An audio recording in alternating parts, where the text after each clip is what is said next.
ආයිබෝවන් මගේ YouTube channel එකට ඔබව ආදරෙන් පිළිගන්නවා.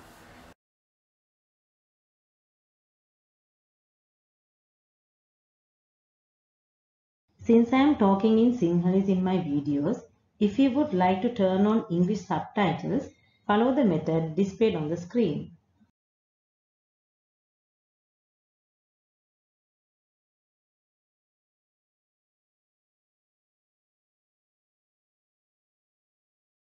අද මම පෙන්නනවා මේ වගේ කේක් එකක් හදාගන්න විදිය. මම දැන් දිග සහ පළල අඟල් 7ක් මෙතන විදියට මේ කේක් හදාගෙන තිනවා. කේක්ස් 4ක් තියෙනවා. රේන්බෝ කලර්ස් මම කරන් ටීම් එක කරන්න යන්නේ. ඉතින් ඒක නිසා තමයි මම 4ක් යොදාගෙන තියෙන්නේ. දැන් අපි බලමු මේ කේක්ස් අපි කොහොමද එකක් උඩ එකක් තියාගන්නේ කියලා. ඒ සඳහා මම පාවිච්චි කරනවා වැනිලා බටර් ක්‍රීම් අයිසින්. ඒක මම disposable piping bag එකකට දාලා මෙතන මේ ටිප් එක මෙතන උඩ පොඩ්ඩක් කපාගෙන තියෙනවා. දැන් අපි මේක අයිසින් වලින් පුරවගමු. දැන් මම ඉස්සෙල්ලා වටේ අවුට්ලයින් කරගන්නවා. මම වැඩි මේක ලොකුට කපාගෙන නැහැ මේ සිදුර. මොකද එතකොට අයිසින් ගොඩක් යනවා. දැන් මේක කේක්ස් 4ක් වෙන හින්දා නැත්තම් අයිසින් ප්‍රමාණය වැඩි වෙන්න පුළුවන්. ඊට පස්සේ අපි මැද මේ විදිහට පුරවගන්නවා.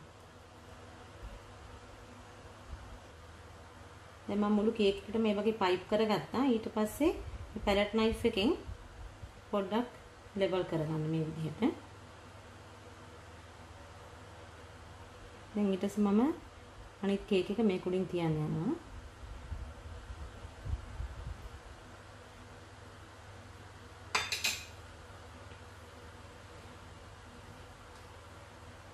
මෙන්න මේ විදිහට ඊළඟ කේක් එක තියන්න. තියෙන කෙල්ල පොඩ්ඩක් බලන්න හරියට සමාන්තරව තියෙනවද කියලා.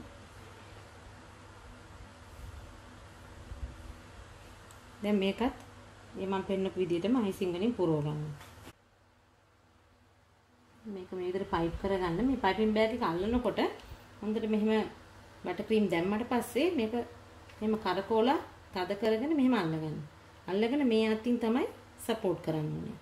සපෝට් කරලා මේ විදිහට ගයිඩ් කරගන්න ඕනේ පයිප් කරන තැන. මේ තියෙන්නේ මේ විදිහට.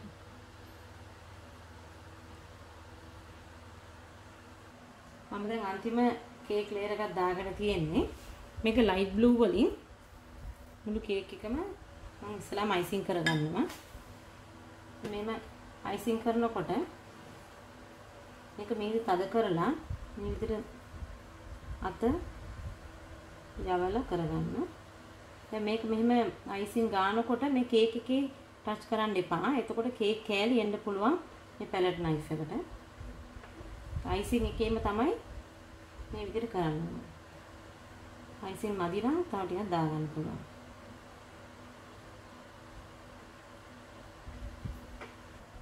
දැන් මම සයිඩ් එකට ගාන්න යන්නේ. දැන් මේකේ මම සයිඩ් එකට ගාන එකක් මේ විදිහට කොෆි කේක් එක කරලා ඒක සලසන විදිහ කලින් වීඩියෝ එකකින් කරලා තියෙනවා. ඒකේ ලින්ක් එක මම දාන්නම් ඩිස්ක්‍රිප්ෂන් බොක්ස් එකේ. ඔයගොල්ලන්ට කාට හරි බලා ගන්න පුළුවන් ඒක කරන විදිහ. මේකෙත් අයිසින් එකේ තමයි මේ පැලට් නයිෆ් එක තියන්නේ. මේ කේක් එකේ තියන්න එපා.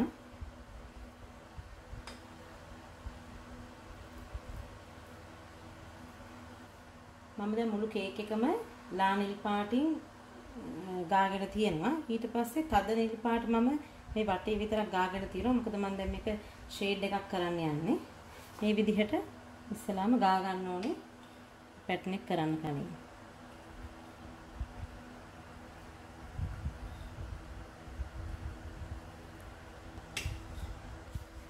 මම දැන් ඩාර්ක් බ්ලූ ඉඳන් ලයිට් බ්ලූ වෙනකන් කරගෙන තියෙනවා. දැන් අපි බලමු මේක කොහොමද ස්මූත් කරන්න කියලා. මෙහෙම තියලා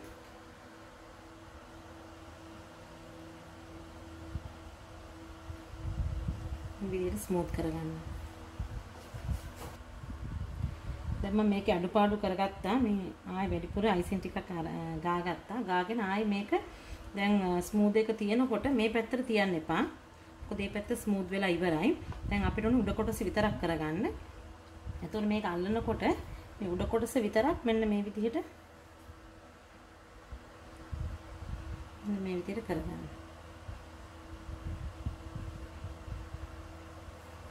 මම දැන් කේක් එක ෆ්‍රිජ් එකේ විනාඩි 30ක් තියලා අරගෙන තියෙන්නේ. දැන් අපි උඩ ආයේ බටර් ක්‍රීම් අයිසිං ගාලා ස්මූත් කරගන්න යන්නේ. මෙන්න මේ වගේ අයින් වලට වැඩිපුර ගා ගන්න.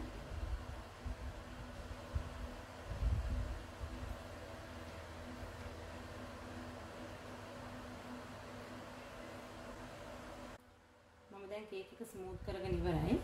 දැන් මම මේ එඩිබල් පික්චර් එක ඒක උඩින් තියන්න යනවා. දැන් මේක තියන්න කලින් මේක පිටිපස්සේ අපි ගා ගන්න ඕනේ කෝන් සිරප්. කෝන් සිරප් හරි ජෙල් හරි. ඒකේ ජෙල් කියන්නේ කලර්ස් නෙවෙයි.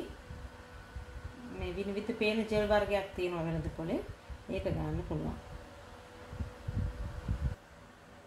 මේක තමයි මගේ ෆිනිෂින් කේක් එක. මම දැන් එඩිබල් පික්චර් එක කෝන් සිරප් දාලා ඒක ගාලා මේකට අලවලා තිනකොට පේනවා ඇති. මම හිතනවා ඔයගලන්ටත් මේ වගේ කේක් එකක් උත්සව අවස්ථාවලට හදාගන්න පුළුවන් කියලා. ඉතින් ඔයගලන්ට පුළුවන් මගේ වීඩියෝ එක ලයික් කරන්න, ෂෙයා කරන්න, ඒකම මගේ channel එක subscribe කරන්න.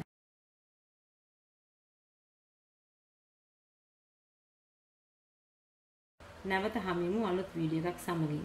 බොහොම ස්තුතියි.